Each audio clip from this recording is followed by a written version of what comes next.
Hello viewers, welcome to edge Pathshala. Myself Pooja. आज हम लोग पढ़ेंगे क्लास 10th का 9th chapter, that is heredity and evolution. So let's begin.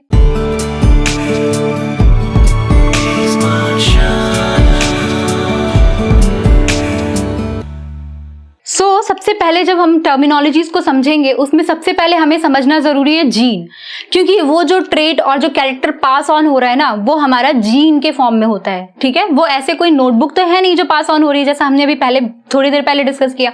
तो it means gene क्या है, सबसे पहले वो समझ लेते हैं। ठीक है, मान लीजिए ये एक सेल है। सेल का स्ट्रक्चर आपने कहां पढ़ा हुआ है? क्लास 9th में, है ना। सेल है, सेल में क्या होता है, ये इसको हम क्या बोलते हैं? प्लाज्मा मेम्ब्रेन बोल दिया। ठीक है, प्लाज्मा मेम्ब्रेन। अब प्लाज्मा मेम्ब्रेन के बाद यहां पे एक क्या होता है, इसको हम बोल देते हैं न्यूक्लियस। तो सेल में और क्या प्रेजेंट है? न्यूक्लियस प्रेजेंट है। न्यूक्लियस के बाद यहां पे जो हमारा प्रेजेंट होता है, this is called as, this one, this will be called as cytoplasm. Cytoplasm बोल रहे हैं हम इसको। अब इसके अंदर हमारे पास क्या प्रेजेंट है? न्यूक्लियस के अंदर यहाँ पे क्रोमोसोम्स प्रेजेंट है। ठीक है, this is called as chromosomes. ये हम एक यूकैरियोटिक सेल की बात कर रहे हैं। इस फिगर में हम एक यूकैरियोटिक सेल, क्योंकि प्रोकैरियोटिक सेल्स में ट्रू न्यूक्लियस क्या होते हैं? एब्सेंट होते हैं। यूकैरियोटिक सेल की बात कर रहे हैं, क्योंकि प्रोकैरियोटिक सेल में क्या होता है? ट्रू न्यूक्लियस नहीं होता ना, मेम्ब्रेन बाउंड न्यूक्लियस नहीं होता है। वहां पे हमारे पास न्यूक्लियस में क्या होता है? न्यूक्लियोइड प्रेजेंट होता है ना। वहां पे क्रोमोसोम्स, ट्रू क्रोमोसोम्स नहीं होते हैं। ये सब चीजें हमने 9th क्लास की वीडियोस में पढ़ा हुआ है, the fundamental unit of life. और अगर आपने वो वीडियो नहीं देखी है तो you can go and for the reference you can watch that video too, क्योंकि बहुत छोटी सी वीडियो है लेकिन आपको देखना चाहिए। सो यूकैरियोटिक सेल्स में जब यहाँ पे क्रोमोसोम प्रेजेंट है, क्रोमोसोम्स कब प्रेजेंट होता है? सेल डिवीजन, ये भी हमने डिस्कस किया था। क्रोमोसोम उसको हम कब बोलेंगे? कब हम उसको क्रोमेटिन फाइबर बोलेंगे। तो क्रोमोसोम्स ये तब बोले जाते हैं जब ये डिवीजन के स्टेट में होते हैं। ठीक है, तो ये जो क्रोमोसोम्स होते हैं ना, ये बेसिकली किससे बने हुए होते हैं? Chromosomes are made up of, किससे बने हैं ये? आप लोगों के मन में आंसर ऑफ कोर्स आ गया होगा। These are made up of DNA plus proteins. और वो जो प्रोटीन्स होते हैं उनको हम क्या बोलते हैं? Histone proteins. ये सब कुछ हमने डिस्कस किया है। इसका और ज्यादा बेटर वर्जन अगर आपको समझना है, आप क्लास 12th की वीडियोस देख सकते हैं। अगर आपको इसका बेसिक समझना है, आप क्लास 9th की वीडियोस देख सकते हैं। ओके, तो डीएनए प्लस हिस्टोन प्रोटीन से बना हुआ है हमारा क्रोमोसोम। ये जो डीएनए होता है ना, यानी जो हमारा क्रोमोसोम दिखेगा कैसा, पहले जरा उसको देख लेते हैं। अगर मैं बात कर रही हूँ मेटाफेज क्रोमोसोम की, जहां पे हम उसको एक्चुअली में क्रोमोसोम बोल रहे हैं, तो यहाँ पे ये ऐसा दिखता है। ठीक है, अब इसमें क्या होता है, ये जो डीएनए है ना, ये कुछ इस तरीके से फोल्ड हो जाते हैं इसके ऊपर। तो डीएनए जो होता है, ये डीएनए प्लस प्रोटीन जो है, ये कुछ इस तरीके से फोल्डिंग करने के बाद क्या करते हैं इसको, ये बेसिकली ये पूरा फोल्डेड स्ट्रक्चर जो होता है, इसको हम बोलते हैं क्रोमोसोम्स। यहाँ पे फंक्शनल डीएनए का जो हर एक सीक्वेंस है ना, वो फंक्शनल नहीं होता है। तो यहाँ पे जो कुछ फंक्शनल सीक्वेंस होते हैं ना, उनको हम बेसिकली बोलते हैं जीन। ठीक है, और ये जो जीन है ना, ये ही होते हैं जो पास ऑन होते हैं क्रोमोसोम्स के फॉर्म में।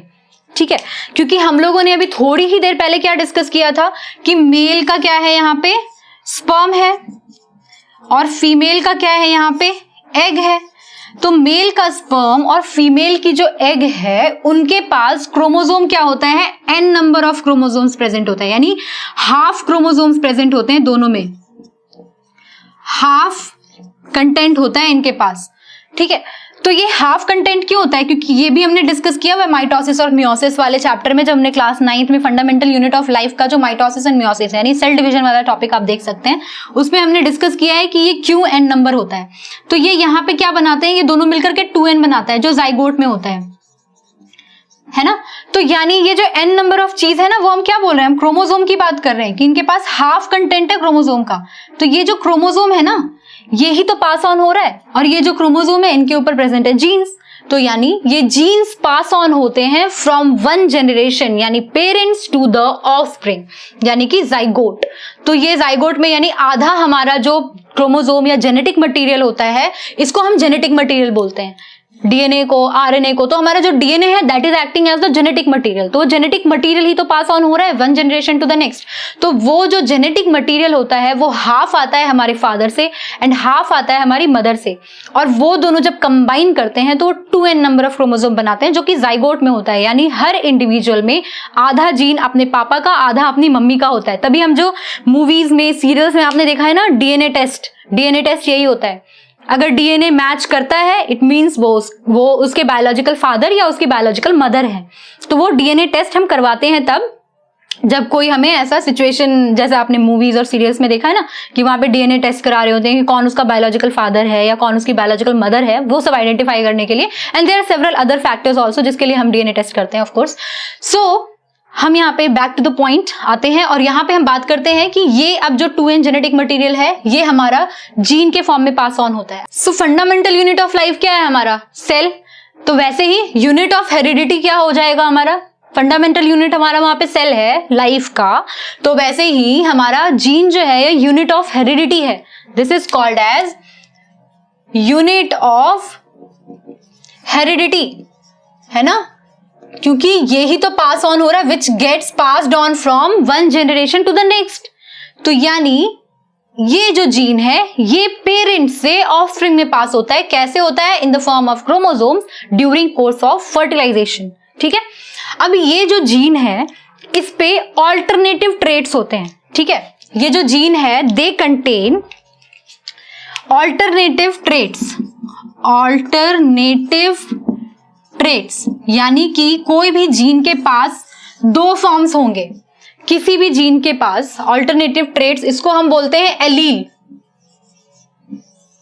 ठीक है, किसी भी जीन के पास दो ऑल्टरनेटिव फॉर्म्स होंगे। अब इसका क्या मतलब हुआ कि इनके पास क्यों होंगे ऑल्टरनेटिव फॉर्म्स? क्योंकि ट्रेट्स जो होते हैं या तो वो डोमिनेंट होते हैं या फिर वो रेसेसिव होते हैं। डोमिनेंट और रेसेसिव का क्या मतलब हुआ? डोमिनेंट जैसा हमको पता है जो डोमिनेट करते हैं, जो अपने आप को एक्सप्रेस करते हैं, तो ये जो है ये चाहे कहीं पर भी प्रेजेंट होंगे तो ये अपने आप को पहले एक्सप्रेस करेंगे। इनके प्रेजेंस में ये उतने एक्सप्रेसिव नहीं होते, इनकी प्रेजेंस में ये एक्सप्रेस होते ही नहीं है, तो इसलिए हम इनको रेसेसिव ट्रेट्स बोलते हैं और इनको डोमिनेंट ट्रेट्स बोलते हैं। एग्जाम्पल के तौर पे ऑल्टरनेटिव फॉर्म ऑफ एलील में अगर हम देखें तो tall plant and dwarf plant. Say for example हम प्लांट का एग्जांपल लेते हैं, tall plant and dwarf plant. Tall का मतलब हो गया लंबा प्लांट, ड्वार्फ का मतलब हो गया छोटा प्लांट। तो टॉल प्लांट को जब हमें डिनोट करना होगा तो हम इसको डिनोट करेंगे कैपिटल टी से। ठीक है, और जब हमें ड्वार्फ को डिनोट करना होगा तो हम उसको डिनोट करेंगे स्मॉल टी से। ठीक है, अब हमने जब पहले कह ही दिया कि जीन्स जो होते हैं उनके पास ऑल्टरनेटिव फॉर्म्स होते हैं, यानी जब भी ये प्रेजेंट होगा तो ये टू फॉर्म्स में होगा। यानी डोमिनेंट अगर हमें लिखना है तो या तो ये कैपिटल टी के फॉर्म में होगा और या फिर ये कैपिटल टी स्मॉल टी के फॉर्म में होगा। ठीक है, और अगर हम रेसेसिव लिख रहे हैं ये स्मॉल टी, यानी ये यूनिवर्सल रूल हो जाएगा कि जब भी कैपिटल टी प्रेजेंट होगा उसको हम डोमिनेंट बोलेंगे, क्योंकि वहां प्लांट क्या होगा, टॉल होगा। जब भी कैपिटल टी और स्मॉल टी प्रेजेंट होगा तब भी हम उसको डोमिनेंट बोलेंगे, क्योंकि इसके प्रेजेंस में ये एक्सप्रेस नहीं करेगा, हमने अभी डिस्कस किया। तो यानी ये टॉल प्लांट जो होंगे ये दोनों ही केस में टॉल है, और ये जो है ये हमारा डॉर्फ है, क्योंकि यहाँ पे कोई कैपिटल टी प्रेजेंट नहीं है, तो इसलिए डोमिनेटिंग ट्रेट है नहीं, तो सिर्फ रेसेसिव ट्रेट है, इसलिए हम इसको रेसेसिव बोल देंगे। ठीक है, तो यानी जीन जो है वो ऑल्टरनेटिव फॉर्म्स रखते हैं, और ऑल्टरनेटिव फॉर्म्स जो है वो टॉल प्लांट और डॉर्फ हो सकते हैं, कैपिटल टी या फिर हम इसको स्मॉल टी से डिनोट करते हैं। और अगर डोमिनेंट है तो जहां भी डोमिनेंट यानी कैपिटल वाला अल्फाबेट प्रेजेंट होगा वहां पे हम उसको डोमिनेंट ट्रेट बोलेंगे। दोनों ही जहां पे स्मॉल वाले हैं उनको हम रेसेसिव ट्रेट्स बोलेंगे, और दोनों जब रेसेसिव होंगे तभी वो एक्सप्रेस करेंगे। इसलिए ये दोनों प्लांट्स क्या हो जाएंगे? बाय डिफॉल्ट ये दोनों प्लांट्स हो जाएंगे टॉल, क्योंकि टी कैपिटल है, यहां पर भी एक कैपिटल है, और ये बाय डिफॉल्ट क्या हो जाएगा प्लांट हमारा? डॉर्फ। तो हमने क्या बोला कि उससे हमारा नया क्वेश्चन बनता है। क्या नया क्वेश्चन बनता है? हमने बोला कि जो डोमिनेंट है उसके पास क्या है, कैपिटल टी है या फिर कैपिटल टी है और स्मॉल टी है, यही तो बोला। और हमने बोला कि जो रेसेसिव है, रेसेसिव के पास हमारे पास क्या है, स्मॉल टी है और स्मॉल टी है। तो इसमें हमारा क्वेश्चन क्या है, दैट्स अ हिडन क्वेश्चन। आप देख सकते हैं यहाँ पे हमारे पास दो वैरायटी है, ठीक है, एक में जहां पे दोनों कैपिटल है और एक में जहां पे दोनों स्मॉल है ना, और एक में जहां पे एक कैपिटल एक स्मॉल है। दैट मीन्स कि जहां पे दोनों चीजें एक जैसी हैं, ठीक है, जहां पे दोनों हमारे जो अल्फाबेट्स हैं वो एक जैसे हैं, यानी कि कैपिटल टी और स्मॉल टी, इनको हम क्या बोलेंगे, होमोजाइगस। होमो का मतलब होता है सेम, तो जिसमें सेम टाइप का अल्टरनेटिव फॉर्म होगा, यानी कि ये भी सेम है, ये भी सेम है, ये भी सेम है, ये भी सेम है, यानी ये दोनों आपस में सेम है ना, इसलिए ये होमोजाइगस हो गए। ये दोनों आपस में सेम है इसलिए होमोजाइगस हो गया। और ये जो कैपिटल टी स्मॉल टी है ना, इसको हम बोलते हैं हेट्रोजाइगस। हेट्रोजाइगस का क्या मतलब होता है, हेट्रो टर्म का मतलब होता है डिफरेंट या टू, तो यहां पे हम लिख देंगे डिफरेंट।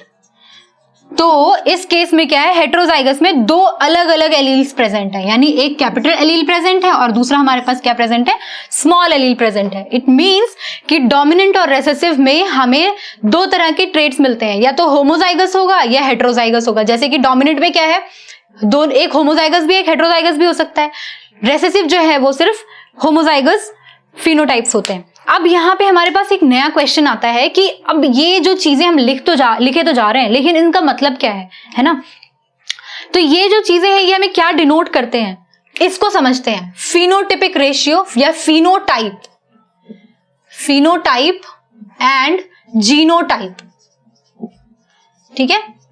फिनोटाइप, फिनो का मतलब होता है फिजिकल अपीयरेंस। फिनो टर्म जो होता है ना, इसका मतलब होता है फिजिकल अपीयरेंस। इट मीन्स कि इसको जब हम फिजिकल अपीयरेंस यानी बाहर से जब हम देखते हैं तो वो कैसा दिखता है, that is called as phenotype. जैसे कि प्लांट को अगर हम देख रहे हैं, प्लांट अगर लंबा है यानी कि टॉल हो गया, अगर प्लांट छोटा है तो उसको हम ड्वार्फ बोल देंगे, ठीक है। अगर सीड जो है गोल है तो वो राउंड सीड है, या फिर सीड जो है वो थोड़ी सिकड़ी मिकड़ी होंगी तो उसको हम रिंकल्ड बोल देंगे।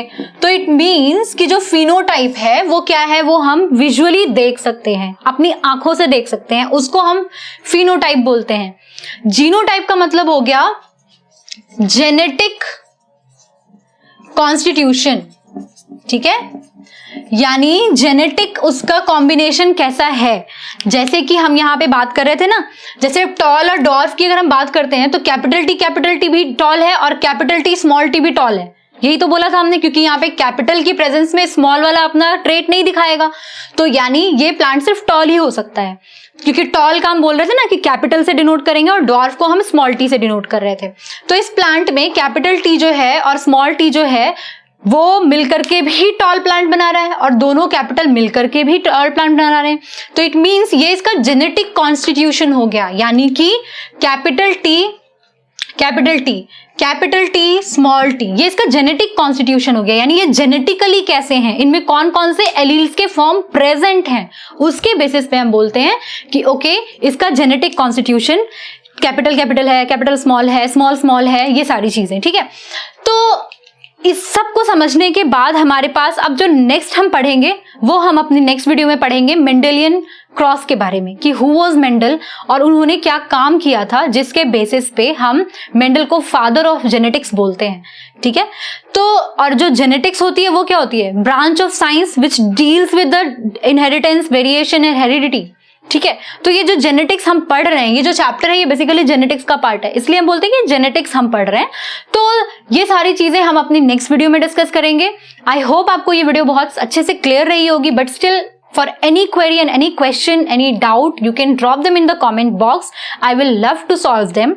And you can follow me on my Facebook page, Instagram, Twitter handle also with the same page name, that is ACE Pathshala. Do follow and subscribe me over there. Till then, all the best. Bye bye.